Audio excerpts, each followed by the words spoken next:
Hello दोस्तों, पिछले video के माध्यम से हमने प्राचीन भारत में धार्मिक आंदोलन के अंतर्गत महात्मा बुद्ध का जीवन परिचय के बारे में जाना, जिसका लिंक डिस्क्रिप्शन में दे दिया गया है। दोस्तों, आज के वीडियो के माध्यम से हम बौद्ध साहित्य एवं दर्शन के अंतर्गत बौद्ध साहित्य को पढ़ेंगे एवं बौद्ध दर्शन एवं शिक्षाओं को जानेंगे। तो दोस्तों, चैनल पर आखिर तक बने रहें। आइए आज के टॉपिक पर चलते हैं। बौद्ध साहित्य। बौद्ध धर्म के बारे में हमें ज्ञान त्रिपिटक के माध्यम से प्राप्त होता है। त्रिपिटकों की संख्या 3 है। इंपॉर्टेंट: विनय पिटक, सूत पिटक तथा अभिधम पिटक। याद रखेंगे। त्रिपिटकों की भाषा पाली। प्रथम है विनय पिटक, संघ में भिक्षु एवं भिक्षुणियों के लिए बनाए गए नियमों का संग्रह। इसमें संघ के अनुशासन को तोड़ने के लिए किए जाने वाले प्रायश्चितों की सूची दी गई है। इंपॉर्टेंट है। उपाली ने प्रथम बौद्ध संगीति के दौरान विनय पिटक का पाठ किया था। क्वेश्चन यहाँ से पूछा जाता है। आगे है सूत पिटक। बुद्ध के धार्मिक सिद्धांतों को संवाद के रूप में संकलित किया गया है। आनंद ने प्रथम बौद्ध संगीति के दौरान सूत पिटक का पाठ किया था। याद रखेंगे। तीसरा विधम पिटक। सूत पिटक में वर्णित सिद्धांतों को सुव्यवस्थित अनुशीलन के लिए आवश्यक सूचियों के सारांश एवं प्रश्नोत्तरी का समावेश किया गया है। इंपॉर्टेंट है। आगे के नोट्स देख लेते हैं। पाली त्रिपिटकों को पहली शताब्दी ईसा पूर्व में श्रीलंका के शासक वत्तगामिनी की देखरेख में पहली बार लिपिबद्ध किया गया था। याद रखेंगे। त्रिपिटक को पहली बार लिपिबद्ध किया गया था। आगे है कथा वस्तु। हीनयान का प्रमुख ग्रंथ है, जिसमें महात्मा बुद्ध के जीवन चरित्र अनेक कथनकों के साथ वर्णित है। इंपॉर्टेंट है। जातक बुद्ध के पुनर्जन्म की कहानी वर्णित है। आगे देख लेते हैं सूत पिटक के निकाय। सूत पिटक के 5 निकाय हैं, जिसमें पहला है दीर्घ निकाय, दूसरा मध्यम निकाय, तीसरा संयुक्त निकाय, चौथा अंगुत्तर निकाय, 5वां खुद्दक निकाय।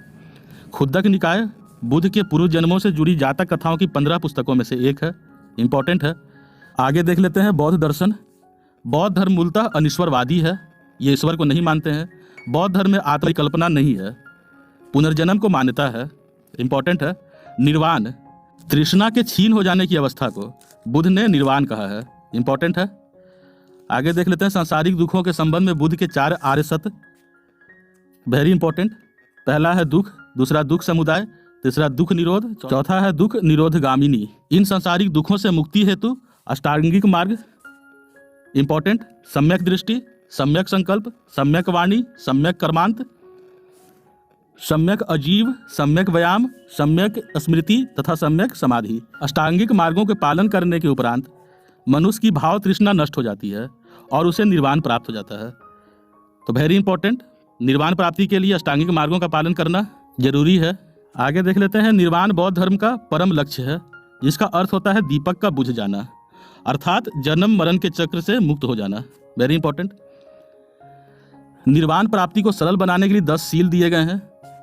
पहला है अहिंसा, सत्य, अस्तेय, अपरिग्रह, मध्य सेवन ना करना, असमय भोजन ना करना, सुखप्रद बिस्तर पर नहीं सोना, धन संचय ना करना, स्त्रियों से दूर रहना, नृत्य गान आदि से दूर रहना।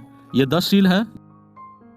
आगे है गृहस्थों के लिए केवल 5 सील हैं तथा भिक्षुओं के लिए 10 सील मानना अनिवार्य है।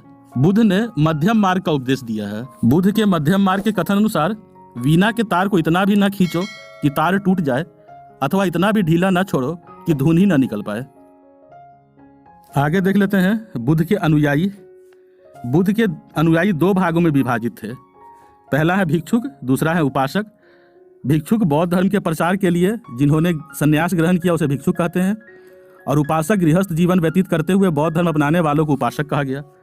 बौद्ध संघ में सम्मिलित होने की न्यूनतम आयु 15 वर्ष थी। इंपॉर्टेंट है। क्वेश्चन पूछा जाता है। बौद्ध संघ में प्रविष्ट होने को उपसंपदा कहा जाता है। बौद्ध धर्म के त्रिरत्न। Very important.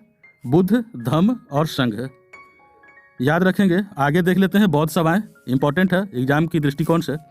प्रथम संगति 483 ईसा पूर्व। डेट याद रखेंगे। राजगीर में महाकश्यप की अध्यक्षता में अजातशत्रु के शासनकाल में। द्वितीय बौद्ध संगीति 383 ईसा पूर्व। वैशाली में सभाकामी की अध्यक्षता में कालाशोक के शासनकाल में। Very important. तृतीय बौद्ध संगीति 250 ईसा पूर्व पाटलिपुत्र में मोगलीपुत्र तिस्सा की अध्यक्षता में अशोक के शासनकाल में। चतुर्थ संगीति 98 ईसा पूर्व कुंडल वन वासुमित्र व अश्वघोष की अध्यक्षता में कनिष्क के शासनकाल में। इंपॉर्टेंट है, इन्हें याद रखेंगे। आगे है चतुर्थ बौद्ध संगीति के बाद बौद्ध धर्म 2 भागों हीनयान एवं महायान में विभाजित हो गया।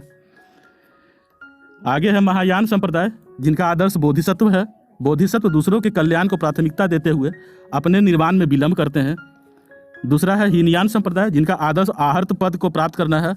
जो व्यक्ति अपनी साधना से निर्वाण की प्राप्ति करते हैं उन्हें आहत कहा जाता है। वेरी इंपॉर्टेंट, बौद्धों का पवित्र त्यौहार वैशाख पूर्णिमा अथवा उसे बुद्ध पूर्णिमा कहते हैं। बुद्ध पूर्णिमा के दिन बुद्ध का जन्म, बुद्ध को ज्ञान प्राप्ति एवं बुद्ध को महापरिनिर्वाण की प्राप्ति हुई थी।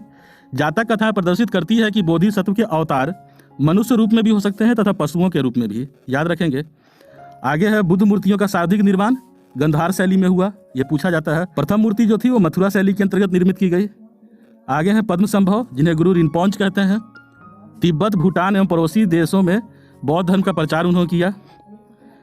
पद्म संभव का संबंध बौद्ध धर्म के ब्रजियान शाखा से है, जो कि एक तांत्रिक शाखा थी।